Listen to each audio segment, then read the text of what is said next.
Aujourd'hui, on présente ce que nous appelons chez nous maracas, aussi connu sous l'appellation gingembre ruche, et ils appellent ça aussi champou.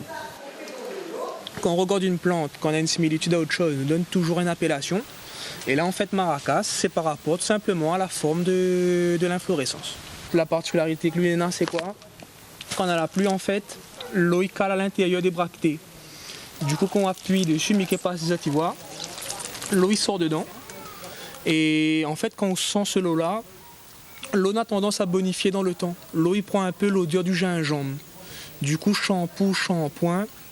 À l'époque, dans certains pays, quand on n'avait pas encore de savon, on n'avait pas encore de shampoing, tout ça, les gens utilisaient justement cette eau-là pour les toilettes. C'était soit ça, soit rien.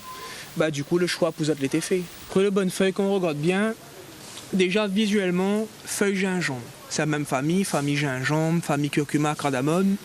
La seule différence, c'est que quand on regarde la tige, en termes de taille, si vraiment d'un milieu bien humide, bien arrosé, la tige va faire quasiment 2,50 m. Ça, c'est une plante que l'originaire de Thaïlande, originaire de Malaisie, tout ça. On peut mettre à lui en pot, sauf que si vous mettez à lui en pot, tous les 2 ans en moyenne, il faudra rempoter à lui, parce que c'est une plante en fait qui prend pas mal de place à un moment donné. Du coup, on rempote, on recommence.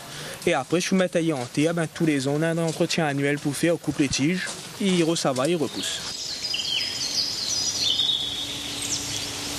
Cette plante-là, franchement, elle n'a pas forcément énormément de restrictions au niveau plantation.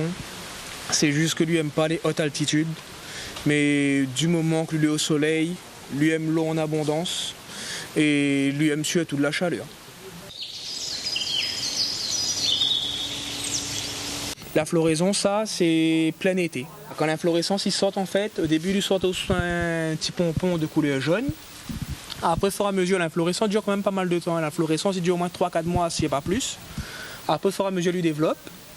Et au fur et à mesure, on va voir, lui vient un rose. Et quand lui arrive vraiment un terme, lui commence à devenir rouge. Et là, il veut dire que lui est sur la fin de cycle. Par la suite, la feuille sèche. On vient, on élimine tous les fleurs que les filles de mourir. Les vieilles tiges également, au fur et à mesure, lui aura tendance à jaunir. Les nouveaux bourgeons, ça va. Du coup, on coupe les vieilles tiges, on laisse les nouveaux bourgeons aller. Et lui, ça va, lui repousse. Et l'année prochaine, lui refleurit pareil.